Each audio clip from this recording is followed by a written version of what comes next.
Hello મિત્રો, આપણો આજનો જે ટોપિક છે એ છે મનુષ્યમાં સૂક્ષ્મજીવો દ્વારા થતા રોગો. ક્લાસ 8 ધોરણ 8 નો સાયન્સનો ચેપ્ટર નંબર 2 નો એક ટોપિક છે, જેમાં આપણે આ ટોપિક પર સ્ટડી કરીશું કે મનુષ્યમાં સૂક્ષ્મજીવો દ્વારા થતા રોગો. તમારી અંદર એક ટોપિક છે હાનિકારક સૂક્ષ્મજીવો, હાર્મફુલ માઇક્રો ઓર્ગેનિઝમ્સ.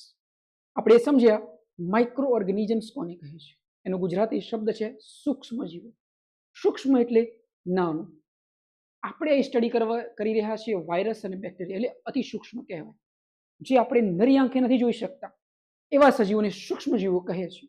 અને એમને જોવા માટે આપણે કયા કયા સાધનોનો ઉપયોગ કરીએ છીએ? તો એની અંદર છે માઇક્રોસ્કોપ, બિલોરી કાચ. વધારેમાં વધારે માઇક્રોસ્કોપનો ઉપયોગ કરીએ છીએ, જેના દ્વારા આપણે જાણી શકીએ છીએ કે આ વાયરસ છે કે આ બેક્ટેરિયા છે, ડિસીઝને જાણી શકીએ છીએ. હવે આપણે આગળ વધીએ કે હાનિકારક સૂક્ષ્મજીવો કે એવા સૂક્ષ્મજીવો કે જે આપણને હાનિ કરે છે, નુકસાન કરે છે. તો એ કન્સેપ્ટને સમજીએ. સૂક્ષ્મજીવો કેવી રીતે નુકસાન કરે છે, કેવી રીતે ચેપી હોય છે, અને એક શબ્દ છે પેથોજન્સ કોને કહે છે. ચલો આપણે આગળ વધીએ. આ શબ્દોને સમજતા જઈએ અને આ કન્સેપ્ટને સમજીએ. હાનિકારક સૂક્ષ્મજીવો, આપણે નુકસાન કરતા સૂક્ષ્મજીવો વિશે. તો મનુષ્યમાં રોગકારક સૂક્ષ્મજીવો શ્વાસ લેતી હવા, પીવાના પાણી કે ખોરાક દ્વારા પ્રવેશે છે. જો સમજો કે આપણી બોડીમાં સૂક્ષ્મજીવો આવે છે કેવી રીતે, તો આટલી રીતે આવી શકે છે. એક તો આપણે શ્વાસ લઈએ એટલે હવામાં જે સૂક્ષ્મજીવો છે આપણી બોડીમાં આવી શકે છે, કારણ કે એકદમ અતિ સૂક્ષ્મ છે. પાણી દ્વારા આવી શકીએ છીએ, આપણે પાણી પીએ છીએ, ગંદુ પાણી પીએ તો આપણને રોગ થાય છે. તો આ કન્સેપ્ટ આ છે. ટાઇફોઇડ થાય, મલેરિયા, ટાઇફોઇડ થાય તો આ રીતે થતો હોય છે. મચ્છર દ્વારા આવી શકે છે, મચ્છર કરડે તો એના દ્વારા આવી શકે છે. તો બધા કન્સેપ્ટ છે. સમજો મનુષ્યમાં રોગકારક સૂક્ષ્મજીવો શ્વાસ લેતી વખતે હવા દ્વારા આવી શકે છે, તો ભાઈ આવી શકે છે. પીવાના પાણીથી આવી શકે છે, ખોરાક ખાવાથી આવી શકે છે. આ કન્સેપ્ટ છે. ચેપી વ્યક્તિના સંપર્કમાં આવવાથી પણ રોગ ફેલાઈ શકે છે. બીજો એક કન્સેપ્ટ સમજો. ચેપી વ્યક્તિ, અંગ્રેજીમાં એને કહે છે, એવા જે રોગો છે ને એને કમ્યુનિકેબલ ડિસીઝ કહે છે. કે એક વ્યક્તિને રોગ છે, એ તમે એની નજીક ઉભા છો અથવા એના સંપર્કમાં આવ્યા છો, એના દ્વારા તમારામાં એ રોગ આવે છે, તો એને ચેપી રોગ કહે છે. અંગ્રેજીમાં એને કમ્યુનિકેબલ ડિસીઝ કહે છે. આ શબ્દને ધ્યાનથી સમજજો, તમને આગળ બહુ જ કામ લાગશે. તમે આગળ જ્યારે મેડિકલ હિસ્ટ્રીમાં સ્ટડી કરશો, આગળ જઈને તમે જો ડોક્ટરેટમાં સ્ટડી કરશો, તો આ કન્સેપ્ટને સમજવો પડશે. કમ્યુનિકેબલ ડિસીઝ અને નોન કમ્યુનિકેબલ ડિસીઝ, એટલે કે ગુજરાતી અર્થ થાય ચેપી રોગો અને બિનચેપી રોગો. ચેપી રોગો એટલે માની લો કે મને શરદી થઈ છે, મને વધારે પડતી શરદી છે, હું છીંકું છું, મારું નાકમાંથી પ્રવાહી નીકળે છે, પાણી નીકળે છે, અને જો નજીક કોઈ વ્યક્તિ છે તેને ફિલિંગ આવે છે ઘણીવાર કે ભાઈ મને બી થઈ જશે, આપણે છીંકીએ, એ જે ડ્રોપ્સ છે, ડ્રોપલેટ્સ ઉડતા ઉડતા જાય છે અને વ્યક્તિના શ્વાસ દ્વારા બોડીમાં આવે છે. આ રીતે આપણને ચેપી રોગોથી, ચેપી રોગ બીજો રોગ લાગે છે. એ જે રીતે ટીબી છે, આપણે ઉધરસ ખાખા કરીએ, જે વ્યક્તિને ટીબી હોય એની નજીક ઉભા રહો તો અમને ટીબી થવાના ચાન્સ થઈ જાય. બસ આ જ કન્સેપ્ટ છે. વાયરસ દ્વારા થતા રોગો, બેક્ટેરિયા દ્વારા થતા રોગો એક વ્યક્તિથી બીજા વ્યક્તિમાં ફેલાય છે, એને ચેપી રોગો કહે છે, એને કમ્યુનિકેબલ ડિસીઝ કહે છે. અન્ડરસ્ટેન્ડ? સમજજો, આ બહુ જ કામનું છે, તમને આગળ બહુ જ કામ લાગશે. હટવાનું નહીં, સમજવાનું યાર. તમે જેમ જેમ આગળ જશો તેમ તેમ બધું જ સમજાશે કે આ જે બેઝિક હતું એ આપણે ક્યારે સમજ્યા નથી. પછી આપણે શું કરીએ છીએ, જ્યારે 11-12માં આવી જઈએ છીએ, જ્યારે બાયોલોજી, ત્યારે એમ થાય આ શું કહેવા માંગે, આ શું કહેવા. અરે ભાઈ, આ વસ્તુ 8, 9, 10માં તમારે સ્ટડી કરો ને તમે કરી નથી, અથવા તેને ડેપ્થ નથી કર્યું, અથવા કોઈ તમને સમજાવ્યું નથી. આપણે કોઈકને બ્લેમ કરવા કરતા આપણે પોતે જ પોતાની જાતને બ્લેમ કરવું જોઈએ. આપણે આ શબ્દ હતો તો આપણે એને ડેપ્થ કેમ નથી સમજ્યા. અત્યારે તમારી જોડે ઇન્ટરનેટ છે, ગૂગલ છે, દરેક વસ્તુ છે, એને ડેપ્થમાં જાઓ. કોઈ શબ્દ છે એને તોડી નાખો, એની અંદરથી અર્થ નીકાળો, પછી તમારે રટવું નહીં પડે. મનુષ્યમાં સૂક્ષ્મજીવો દ્વારા થતા રોગો. મનુષ્યમાં રોગકારક સૂક્ષ્મજીવો શ્વાસ લેતી વખતે, પીવાના પાણીથી, ખોરાક દ્વારા શરીરમાં પ્રવેશે છે. ચેપી વ્યક્તિના સંપર્કથી પણ આપણને રોગ ફેલાઈ શકે છે. એનું એક્ઝામ્પલ જોઈએ, ક્ષય. ક્ષય એટલે ટીબી. ઓકે, આ યાદ રાખો. ટાઇફોઇડ થાય ગંદા પાણી ખાવા પીવાથી. કોલેરા થઈ શકે છે. આ બધા રોગો છે ને બેક્ટેરિયા દ્વારા થાય છે. સિમ્પલ યાદ રાખવાનું, ક્ષય, ટાઇફોઇડ અને કોલેરા થાય બેક્ટેરિયા. એટલે બેક્ટેરિયા અલગ છે અને વાયરસ અલગ છે, જે આપણે આગળ સ્ટડી કર્યું છે. જો આપણે મેં સમજાવ્યું તો આગળના એક વિડીયોની અંદર કે બેક્ટેરિયા એક દડો છે, તો વાયરસ એક દડી છે. આ દડો છે બેક્ટેરિયા, તો એટલે બેક્ટેરિયા બહુ મોટા હોય, વાયરસ બહુ નાના હોય, અને વાયરસ ચેપી હોય છે. ઓકે, અને બેક્ટેરિયા બી ચેપી હોય છે. પણ કન્સેપ્ટ સમજવાનું છે કે કેટલીક વસ્તુ બેક્ટેરિયાથી થાય અને એના માટેની જે દવા એને એન્ટીબેક્ટેરિયલ દવા કહે છે, અને વાયરસને અટકાવવા માટેની દવાને એન્ટીવાયરલ દવા કહે છે. આ કન્સેપ્ટને સમજો. કોવિડ શું હતો? તો કોવિડ એ વાયરસ હતો. ઓકે, સમજાય છે વસ્તુ? તમને કોઈ વ્યક્તિને સાંભળ્યું કે એને ટીબી થયો છે. ટીબી શું છે? એ બેક્ટેરિયાથી થતો રોગ છે, વાયરસથી નહીં, બેક્ટેરિયાથી થતો રોગ છે. આ કન્સેપ્ટને સમજો. તો ટાઇફોઇડ, કોલેરા અને ક્ષય રિલેટેડ ટુ બેક્ટેરિયા. આગળ સમજીએ નીચેનામાંથી કયા રોગો બેક્ટેરિયા દ્વારા ફેલાય છે? ઓપ્શન જોઈ લો. ટાઇફોઇડ, પોલિયો તો વાયરસ આવે, ઓરી તો વાયરસ આવે અને ઇન્ફ્લુએન્ઝા તો વાયરસ આવે. તો ટાઇફોઇડ છે બેક્ટેરિયાથી થાય છે. આ જ કન્સેપ્ટને સમજવાના છે આપણે. આગળ હજુ એક એવો વિડીયો બનાવજો જેમાં કોષ્ટકમાં સમજાવશું કયો રોગ અને સામે કયો જીવાણુ. ચેપી રોગો ફેલાવાનું મુખ્ય માધ્યમ કયું છે? સિમ્પલ લોજિક છે. ચેપી રોગો કેવી રીતે ફેલાય? આપણે આગળ સ્ટડી કર્યું, હવા દ્વારા, પીવાના પાણી દ્વારા, ખોરાક દ્વારા. એ જ રીતે અહીં જોઈ લઈએ, માત્ર હવા દ્વારા, માત્ર પાણી, હવા, પાણી અને સંપર્ક દ્વારા. ચેપી એટલે સંપર્કમાં. આ શબ્દ મહત્વનો છે. તો આ તો કન્સેપ્ટ સૂક્ષ્મજીવો કેવી રીતે રોગને ફેલાવે છે. આગળ ફટાફટ જઈએ. પ્રાણીઓ અને વનસ્પતિઓમાં રોગકારક સૂક્ષ્મજીવો. પ્રાણીઓ અને વનસ્પતિઓમાં બી આ જ રીતે થતું હોય છે. માત્ર મનુષ્યમાં જ નહીં પરંતુ પ્રાણીઓ અને વનસ્પતિઓ પણ સૂક્ષ્મજીવો દ્વારા થતા રોગોનો શિકાર બને છે. એન્થ્રેક્સ જેવો ખતરનાક રોગ પ્રાણીઓમાં બેક્ટેરિયા દ્વારા થાય છે. આ તમારા માટે આઈએમપી છે. તમને પ્રશ્ન પૂછાય જેમ હ્યુમનમાં આપણે જોયું કોલેરા, ટાઇફોઇડ, ક્ષય રિલેટ ટુ બેક્ટેરિયા, પણ મનુષ્યમાં આ વાત ચાલે છે પ્રાણીઓમાં. મનુષ્યમાં જ નહીં પરંતુ પ્રાણીઓ અને વનસ્પતિમાં સૂક્ષ્મજીવો દ્વારા થતા રોગોનો શિકાર બને છે. Right. Anthrax related to, anthrax કોના માટે છે? તો પ્રાણીઓ માટે છે. કોના માટે છે? પ્રાણીઓ માટે છે. એન્થ્રેક્સ જો ખતરનાક રોગ પ્રાણીઓમાં બેક્ટેરિયા દ્વારા થાય છે. વનસ્પતિઓમાં પણ ફૂગ અને બેક્ટેરિયાને લીધે પાકનું ઉત્પાદન ઘટી શકે છે. એન્થ્રેક્સ પ્રશ્ન પૂછાય, એન્થ્રેક્સ રિલેટેડ ટુ પ્રાણીઓ. ઓકે, એન્થ્રેક્સ રિલેટેડ ટુ પ્રાણીઓ. Okay, done. આગળ વધીએ. પ્રાણીઓમાં એન્થ્રેક્સ રોગ કોના દ્વારા થાય છે? સિમ્પલ, બેક્ટેરિયા દ્વારા થાય છે. તેના દ્વારા થાય છે? બેક્ટેરિયા દ્વારા થાય છે. વનસ્પતિમાં રોગ થવાથી શું નુકસાન થાય છે? તો શું થાય છે? પાકની ગુણવત્તામાં ઘટાડો, પાકનું ઉત્પાદન ઘટે છે, છોડ સુકાઈ જાય છે, આપેલ તમામ દરેક વસ્તુ અસર કરે છે. સમજાઈ ગઈ વાત? આ તો કન્સેપ્ટ મનુષ્યમાં બી અસર કરે છે, વનસ્પતિમાં બી અસર કરે છે અને પ્રાણીઓમાં બી અસર કરે છે. એન્થ્રેક્સ જેવો રોગ છે એ પ્રાણીઓમાં અસર કરે છે. તમારી બુકની અંદર આનું એક્ઝામ્પલ છે, એન્થ્રેક્સનું એક્ઝામ્પલ છે. ઓકે, ટાઇફોઇડ છે, કોલેરા છે, ક્ષય છે, ટીબી છે, એનું એક્ઝામ્પલ બી તમારા બુકની અંદર છે જે મનુષ્યમાં કરે છે અને જે જોડાયેલો છે બેક્ટેરિયાથી થાય છે. સમજાય છે વસ્તુ? આ હતો કન્સેપ્ટ નુકસાન કરતા રોગોનો. આગળ વધીએ. ખોરાકનો વિષયુક્ત થવું. આ ફૂડ પોઈઝનિંગ બી તમારી અંદર ટોપિક છે જેને આપણે કવર કરેલો છે. ફૂડ પોઈઝનિંગ ધેટ મીન્સ કોઈક જીવાણુ આપણી બોડીમાં આવ્યા છે અને આપણી બોડીની અંદર પોઈઝન્સ પેદા કરે છે, વિષ પેદા કરે છે, જેનાથી આપણને તકલીફ થાય છે, જેને ફૂડ પોઈઝનિંગ કહે છે. કેટલીક વાર ખોરાક ઉપર ઉગતા સૂક્ષ્મજીવો ઝેરી પદાર્થો ઉત્પન્ન કરે છે. ખોરાક ઉપર ઉગતા સૂક્ષ્મજીવો ઝેરી પદાર્થો ઉત્પન્ન કરે છે. એટલે કે જે સૂક્ષ્મજીવો ખોરાક તમે જે આરોગી રહ્યા છો, બહાર કઈ ઘણી વાર નથી કહેતા કે ફૂડ પોઈઝનિંગ થઈ ગયું છે, આ હોટલમાંથી ખાધું છે, આના ત્યાંનું ટિફિન ખાધું છે, પછી મને તકલીફ થઈ છે, અથવા આ ટાઈપની મેં કોલ્ડ ડ્રિંક્સ પીધી છે, આ ટાઈપનું મેં કંઈક ખાધું છે, નાસ્તો કર્યો છે, પછી મને આ ફૂડ પોઈઝનિંગનું થયું છે. તો સમજો એવા જે ખોરાક છે એના પર સૂક્ષ્મજીવો હોય. કયા કયા? વાયરસ હોય, બેક્ટેરિયા હોય, પ્રજીવ હોઈ શકે છે, ફૂગ હોઈ શકે છે.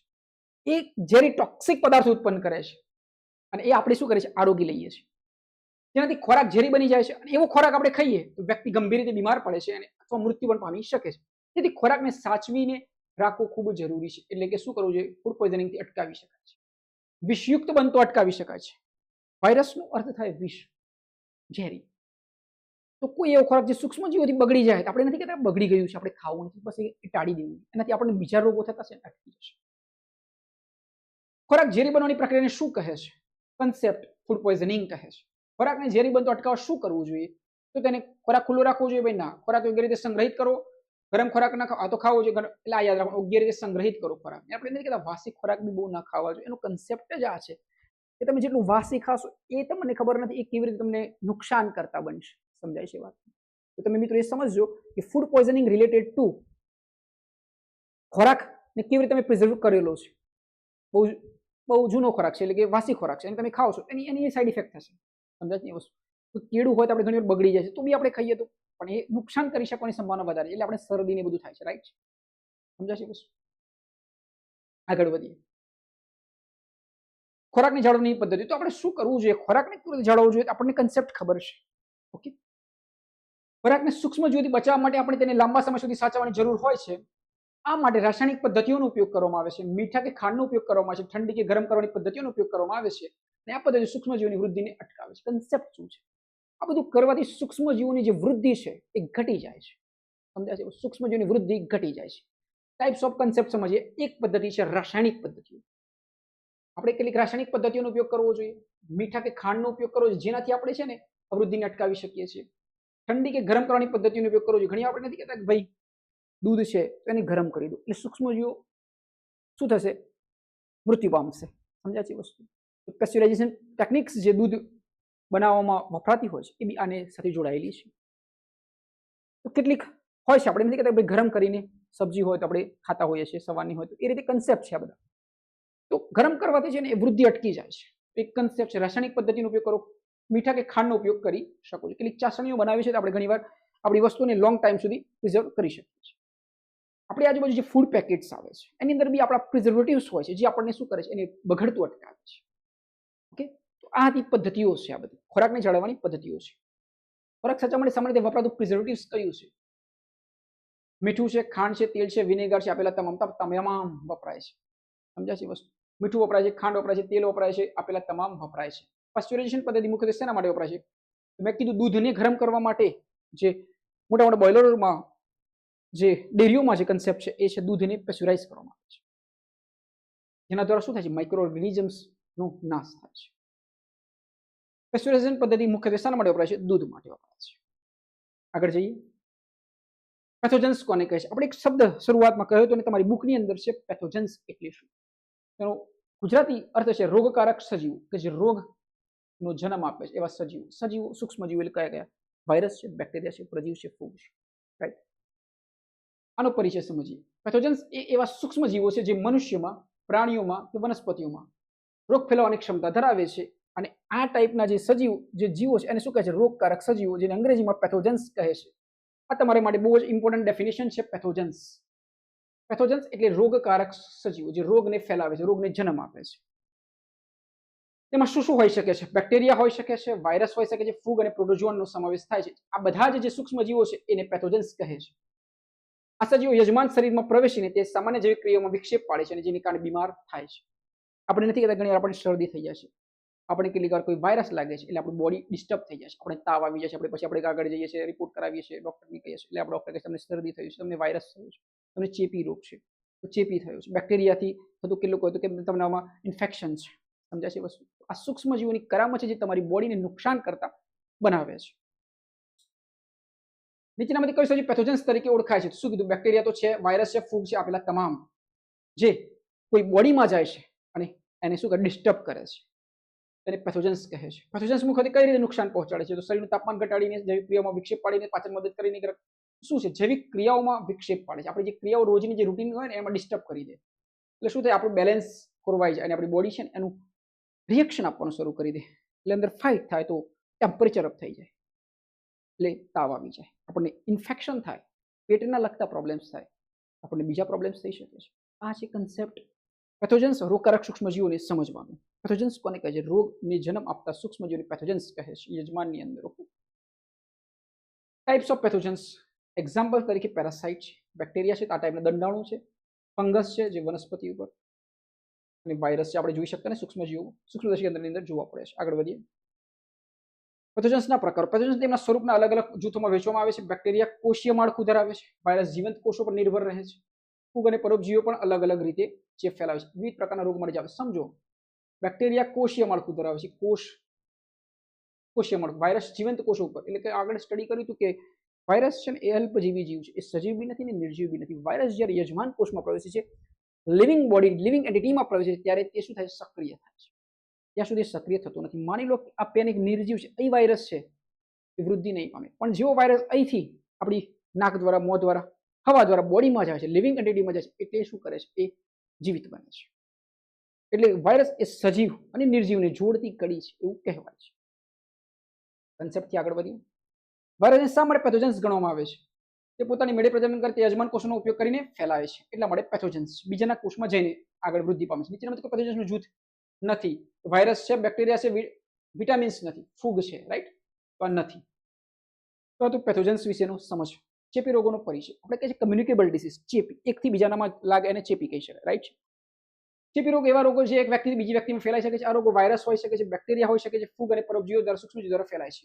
વાયરસ એટલે આપણે એક્ઝામ્પલ છે શરદી, ફ્લુ. તો શરદી છે ને 7 કે 14 દિવસે જ મટે. ઓકે, એવું કહેવાય છે ડોક્ટરની ભાષાની અંદર. બીજાને થાય તો આપણે નજીક રહીએ તો આપણે મોં પર શું રાખવું જોઈએ? રૂમાલ રાખવો જોઈએ. કારણ કે આપણા જે ડ્રોપલેટ્સ છે ઉડીને બીજાને નજીક હોય એ વ્યક્તિને સુધી જઈ શકે છે અને આપણે હવા દ્વારા એ ડ્રોપલેટ્સ આપણા શોષણમાં લઈએ છીએ અને આપણને શું થાય છે? પછી આપણામાં વાયરસ એન્ટર થાય છે અને આપણને બી શરદી થઈ શકે છે. સમજાઈ ગઈ વાત કન્સેપ્ટ? તો તમે જ્યાં બી એવું લાગે છે કોઈક વ્યક્તિને છીંક વધારે આવે છે, કોઈક વ્યક્તિ ઉધરસ વધારે ખાય છે, એનાથી થોડી દૂરી બનાવી રાખે અથવા એને કહ્યું કે તમે રૂમાલ મારા મોં પર રાખી શકો છો.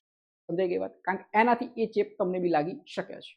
એટલે જ્યારે નાના નાના બાળકો રમતા હોય છે ત્યારે ઘણીવાર તાવ આવે છે, ઓરી થયેલા હોય તો આપણે ખબર નથી હોતી, પણ આપણે ધીમે રહીને ખબર પડે છે કે આપણા બાળકને તાવ કેમ આવેલો છે. કારણ કે નાના નાના બાળકો છે, એક વ્યક્તિ બીજા વ્યક્તિ સાથે સ્કૂલમાં જાય, બાલ મંદિરમાં જાય તો આપણે એનાથી આપણને ખબર નથી હોતી કયું બાળકને શું પ્રોબ્લેમ છે, એના માતા પિતાની ખબર નથી હોતી. એના દ્વારા એ રોગ આપણા ઘર સુધી આવે છે અને આપણા બાળકોને બી ચેપ લાગે છે. તો બધા થયા ચેપી રોગ.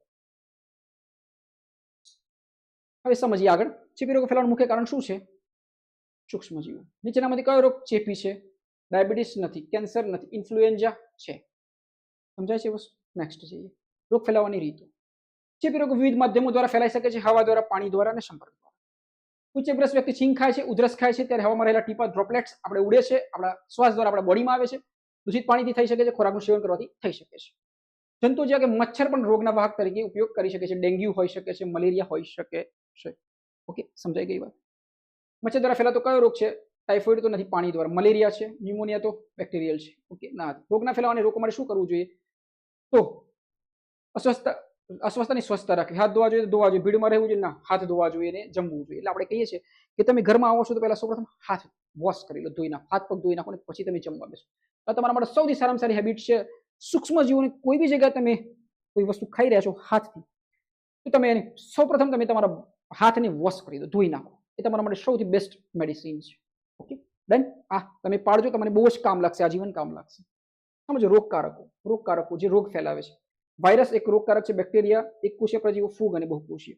તો વાયરસથી શું થાય? શરદી થાય, ઇન્ફ્લુએન્ઝા થાય, એઇડ્સ થાય, કમળો થાય અને હળકવા થાય. હળકવા એટલે વાયરસ. આપણે કહીએ છીએ ને કે હળકવાની રસી જરૂરી છે. જો તમને કોઈ સ્ક્રેચ કરે છે, કોઈ કૂતરું છે, કોઈ મંકી છે, કોઈ કેટ છે, તમને જો સ્ક્રેચ કરે છે તો બી તમે નજીકના આરોગ્ય દવાખાને જઈને તમે ARVની રસી મુકાવી શકો છો, એન્ટી રેબિસ વેક્સિન મુકાવી શકો, કારણ કે ગમે ત્યારે તમારી અંદર એક્ટિવ થઈ શકે છે.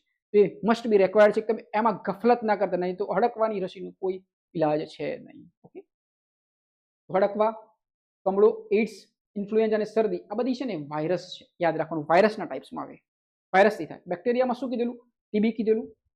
તો ક્ષય છે, ટાઇફોઇડ છે, કોલેરા છે, એન્થ્રેક્સ છે જે પ્રાણીઓમાં થાય છે, ન્યુમોનિયા છે જે બેક્ટેરિયાથી થાય છે. ન્યુમોનિયામાં શું થાય? તો અંદર છે ને વ્હાઇટ બ્લડ સેલ્સ વધારે પડતા મરી જાય આપણી ફેફસાની અંદર, એટલે આપણે શ્વાસ લેવામાં તકલીફ પડે. એટલે ન્યુમોનિયા બેક્ટેરિયા થાય છે ને ચેપી છે. એમના મસણોનો ઉપયોગ ન કરવો જોઈએ. ઓકે, સમજાય છે વસ્તુ? આ વસ્તુ સમજજો. જેમ જેમ સમજતા જશો, હું ડેપ્થ એટલા માટે સમજાવું છું કે કાલ ઉઠીને તમે ભવિષ્યના કોઈ ડોક્ટર્સ બનવાના છો, કોઈ દવાઓમાં જઈને કામ કરવાના છો, એટલા માટે તમારા માટે ડેપ્થ જરૂરી છે. આપણે હવે સમજવું જ છે તો આપણે એને છે ને બહુ ડેપ્થથી સમજીને બહુ ઇન્ટરેસ્ટથી સમજીએ. ઓકે, આપણે સામાન્ય બાળકોની જેમ નથી સમજવું. આપણે સમજવું જ છે તો એક લેવલથી સમજવું છે. ઓકે, નાના શબ્દોને છોડી નથી દેવા. હવે એક કોષીય પ્રજીવ, પ્રજીવ એટલે અમીબા, એક કોષ, એક જ કોષોમાંથી આપણે બધા મલ્ટિપલ છે, આમાંથી આપણે બન્યા છે એવું કહેવાય છે.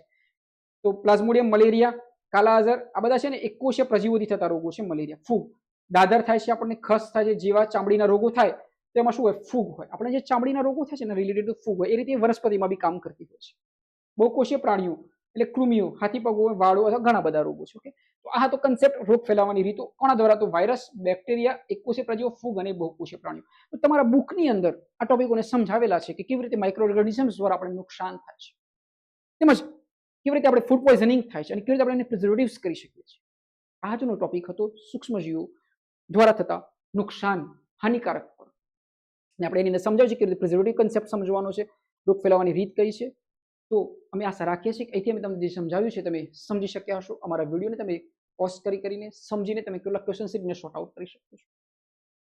વિડીયોની અંદર ઘણી બધી બાબતોને થોડી ડેપ્થ રીતે સમજાવવામાં આવેલી છે, એટલા માટે કે તમારો કન્સેપ્ટ ક્લિયર થાય, વારે ઘડીએ એને રટવું ના પડે.